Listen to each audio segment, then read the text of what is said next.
Hello and welcome back to a new episode of Ultimate General Civil War, and today we are going to continue the Battle of Stones River. 15,727 Union soldiers remain without artillery support, and they have to face off against 39,800 Confederates supported by 176 artillery pieces. But before we start into this fight, let's take a look on our casualties. Within our first corps we have lost the commander of Sigward's Devils and Maxwell's brigade.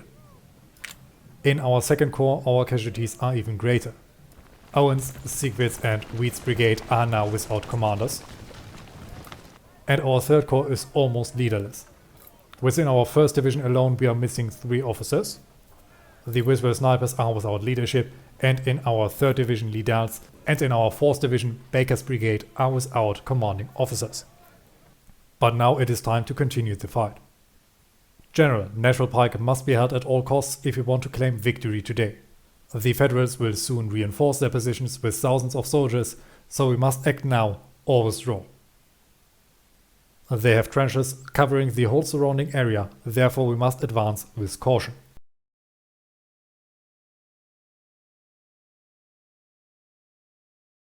Yesterday they have extended their left flank at this field at the opposite side of the river. We could attack from this side to sneak into their rear.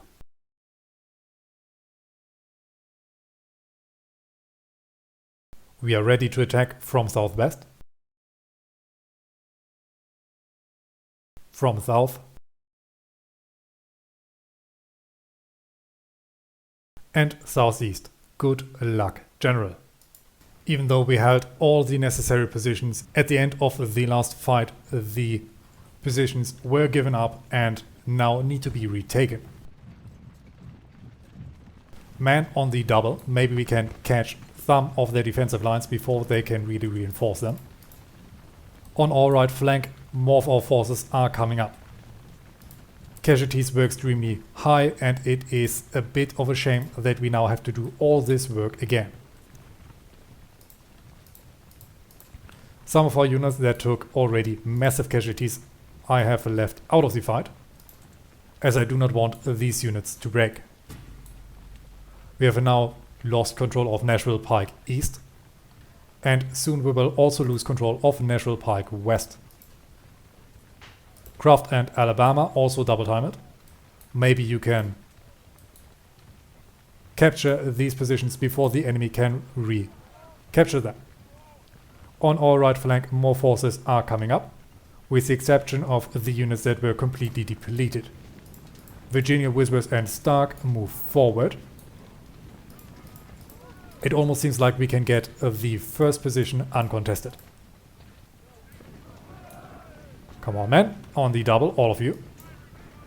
Owen and Hatch, you are the reserve. Anderson, I am also committing you, but I hope that I can keep you out of the fight. More of our forces are coming up. Panda move forward. Longstreet move up. Artillery move up. Together with these snipers. 10-pounder Parrots also move forward. Howitzers move forward, and we are in contact. And already broke the first Federal defenders. Hopefully the rest of the fight will also go as swiftly as that. Dolts move forward, Perry move forward. We have Hazen and Wagner over there, 2 strong enemy forces. Panda move up on the 22nd Illinois. Georgia move forward. Reinforcements are sent. Dow's Grimes skirmishers got caught, are wavering and unwilling to withdraw.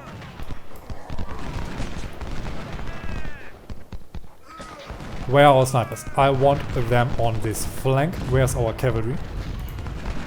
Supplies move up. Shock move over there. Where is Forrest? I would need Forrest in this fight.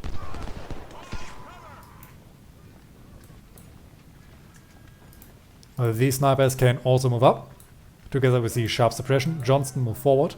25% casualties on his corps already. Third corps lost almost 50%. Up here we should encounter the Federal line. They set up to hold us back. But for now we cannot see them. Let's advance and take care of it. Panda and Mahone move forward. Weeks and Wolford move forward. Then we can control the next point. Grimes and Liddell move up, but cautiously. More federal forces are coming south. Grimes, you can get back into position. The shock cavalry is slowly coming around. These Wyatts can focus on the entrenched forces. And if the enemy doesn't try to recapture their position, well, the Union now secures this point. I wanted to say, if they do not want to capture that within the next 20 minutes, we would have won with ease. Some federal forces are holding this line. Come on, man, move up. Our artillery is now starting their bombardment and we should be broken through within no time. But I'm going to send our artillery forward so that we do not have to wait so long to reach our own lines. Anderson, move on the flank. They're trying to give up these positions. Stark, I'm sending you south. Panda, I'm also going to send you south. Up north we have a whole cavalry army. Something that we definitely need to look out for. I want every strong artillery piece on this unit. Whispers also get down there. 24 pounders get closer. These Napoleons also need to link up with the main force. Come on, man, move up. And roll up their flanks.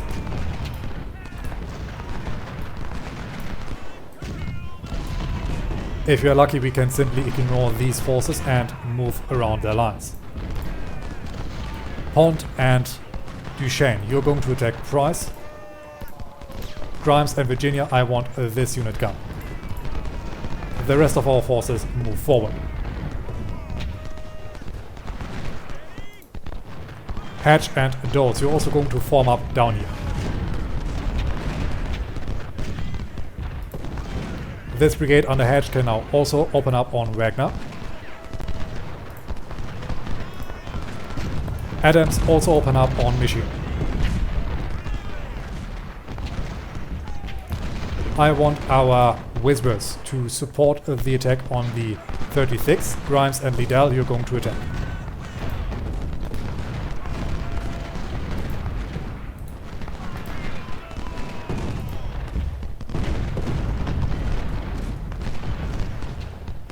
The enemy can only sustain so much fire before they have to withdraw. Come on, man. Get ready. Mahone recovered a bit from their previous casualties, but they still lost 670 men. Perry also opened up on Haskell. Down here we have Harker trying to charge. Owen, Reed and Anderson, you're going to build up a line to hold them back.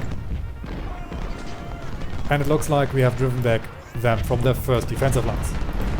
Come on, man, get ready. Colonel Gene Grimes is wounded. Our men are starting to get ready and I want our 10-pounders and our... Well, I want our 10-pounders to get ready on this section of the battlefield.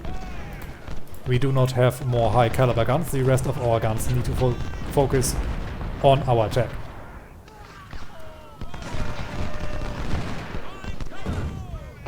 The 21st is still holding us back. Longstreet get closer to the man. Even though Panda is opening up on their flank. Mahone open up on the 22nd. They might break. Wolford open up on Wagner. The Weeks are going to march up behind Mahone.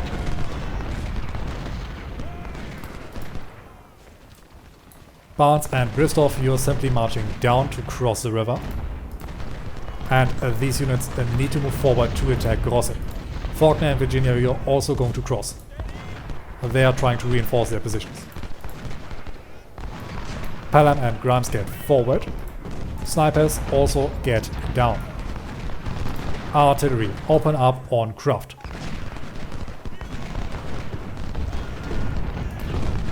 We have driven them back from this center point central point in the line. Panda move forward on the 21st. Georgia move up. Adams move up. Stark, Hedge and Doles are going to form up behind their lines. Doles is a fresh unit. I want them moving forward. Whitworth, are you getting shot at by the 5th? I hope not. We have those units wavering just in time for a Hedge to arrive. The enemy cavalry is still worrying me, and I still cannot find Forrest.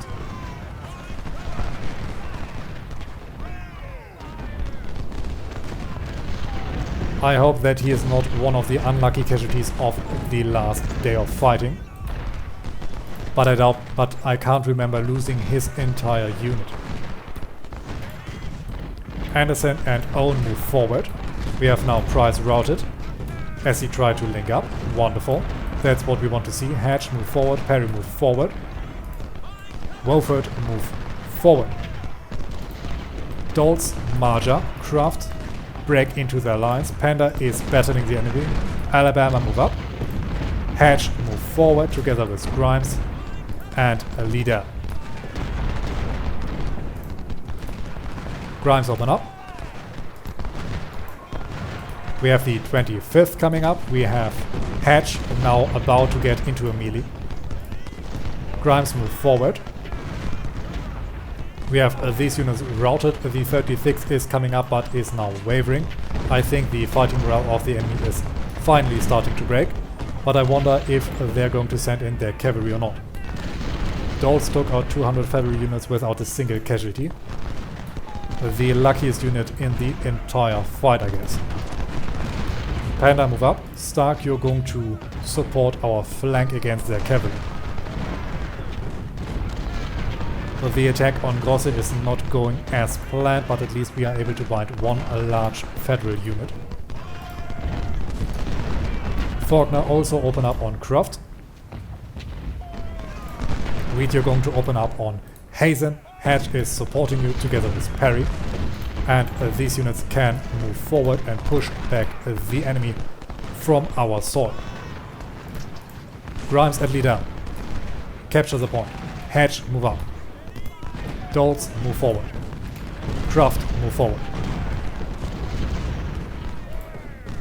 And with this we are in control of the point. Now it is only a matter of minutes until we have finally achieved victory. Howitzers move up. Snipers move further north. Supplies move up. 20 minutes to hold. Anderson, get down.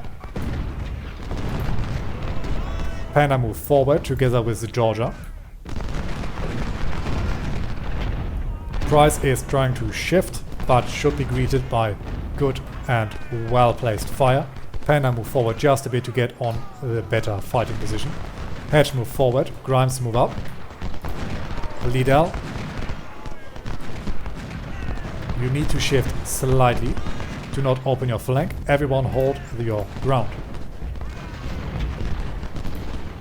Stark move forward on the flank. Whispers also on the flank.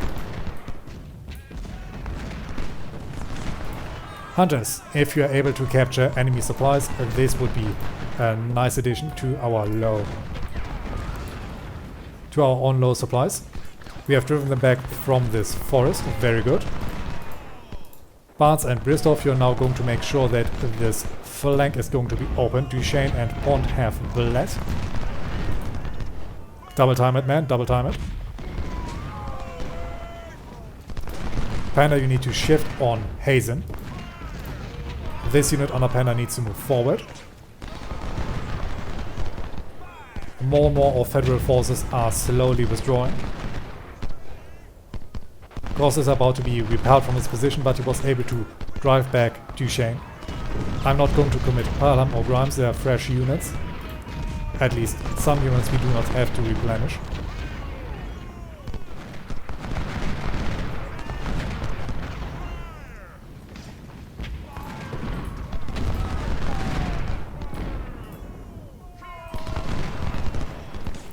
And now it is time to hunt down the remaining Federal forces. 1 minute left until we officially can claim victory. Or at least until the timer ran out on the objective. We still need to hold out until 53 minutes are over, and I think I'm going to use this time wisely and hunt down the Federal army. Men move up.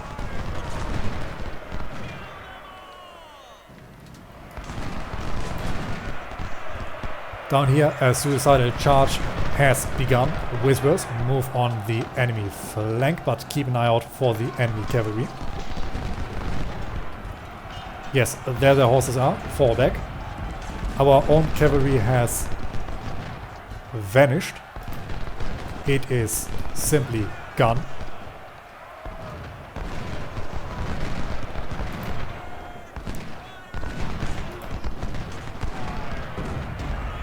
No, there it is. There it is. Ready to attack enemy supply lines. All to attack Harker. I want Panda and Adams to charge in as well.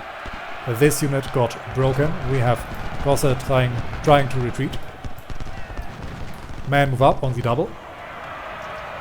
Maybe we can force some of their forces to surrender.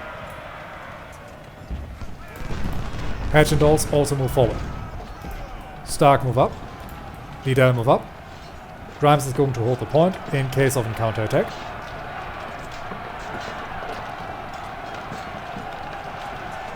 How's the situation down here looking? The Federals are still resisting. Wolford and Weeks open up, but try not to kill too many of our own soldiers. These units can move forward as well. Georgia, you're going to greet Warsaw. Kraft and Panda move forward. Stark and Liddell open up on these units. Kraft surrender at least some units that we were able to capture. Kraft, get yourself from the field. They had Harper's Ferries. I hope the majority of them are still intact. We are going to need these weapons. These units can now charge in and take Grosser from behind. Shock cavalry is still in good condition and might be able to capture a large amount of enemy supplies. Once Kraft moves forward and engages with fight. With 5th. Their units are about to reach Grosser. Come on, Georgia, also charge in. This should break this unit. And Shock cavalry get their supplies. Hatch also move forward. Kraft move forward. And this unit under Grosser is now officially broken. They only have cavalry left. Panda move on this side. Hatch also move up. Whitworth, get forward and get their horses. Or better, only advance a little bit. I do not want to risk to lose you. Not on the last meters. These units can now also move forward. 23 minutes left and we should see a mass surrender of their supplies.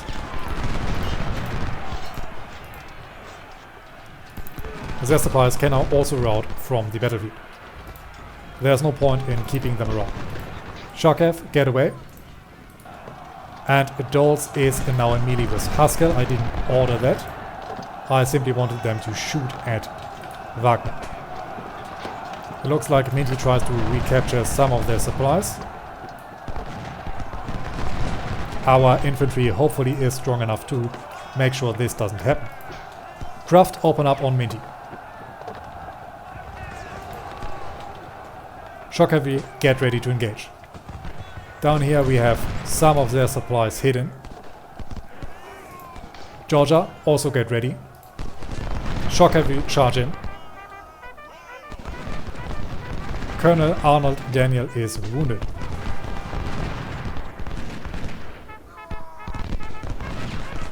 We hear enemy cavalry on the move. Owen move forward. Alabama move up. Wheat and Mahone move up. And our shock cavalry can fall back. These units can move forward though. Kraft also get on Wagner. Panda move forward. Hedge move forward. And within a short while this fight is over. Duchesne, you can double time it. Maybe you can get those supplies that held up over there. And I am very happy how this fight turns out. I hope that our increased medicine is going to limit some of the casualties that we took. And I hope that we didn't lose too much of our valuable equipment, so that we can actually replenish our losses. 3 minutes left and I'm going to speed up on the last meters. There's nothing left to see here. And there we have a Confederate victory.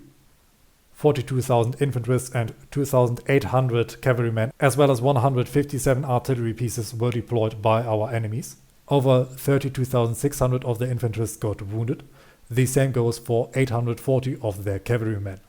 We also destroyed 107 of their guns and captured 879 of their soldiers. On our side we had 49,250 infantry and 500 cavalrymen at our disposal, together with 164 artillery pieces. Our infantry suffered 18,000 casualties and our cavalry lost 250 of their soldiers. We also lost 1 man of our artillery crew. But all of our guns are intact. This fight was a complete victory. The best unit was Panda with almost 2,600 kills, followed by Panda with 1,570 and Kraft with 1,480 kills to their names. Our losses are led by another unit named Panda, who lost 1,182 of their soldiers and now has only 318 remaining. After that, Maxwell and Baker took the highest casualties and lost over 1,000 men each. We also had extremely high officer casualties, but only Colonel Gene Grimes and Colonel Arnold Daniel are listed as wounded. I guess the casualties from the first day of fighting are not getting displayed. But luckily a large amount of our officers got a new rank, including the freshly promoted Major Generals Keith Stoppard and Jay Panda, as well as Albert Anderson and Edward Cook. We were able to capture a large amount of enemy supplies, but we only got our hands on 8,100 Harper's Ferry M1855, as well as 248 Sharps Model 1855. But we were able to capture a large amount of enemy artillery, including 13 10-pounder ordnances, 16 10-pounder Parrots, as well as 2 20-pounder Parrots. For this fight we also got 2 career points and 20 reputation, as well as $218,800 and 8,800 fresh recruits. Also the 879 prisoners we took got exchanged for 1,000 more recruits. But after the losses of this fight were so high, I definitely need to get more frugal on our manpower reserves. Our first corps needs a lot of work to get reinforced, especially the brigades under Shaw, Siegfried, Baker and Maxwell have bled extremely hard. But our second corps is looking much worse. Our 1st and 2nd division aren't able to fight in this state, but I'm very happy to see that Forrest has survived this battle. Our 3rd corps got hit the hardest, and it is going to take a lot of resources to replenish their losses. But this is it for this episode. I hope you've enjoyed it, and until we meet again, I wish you all a great time.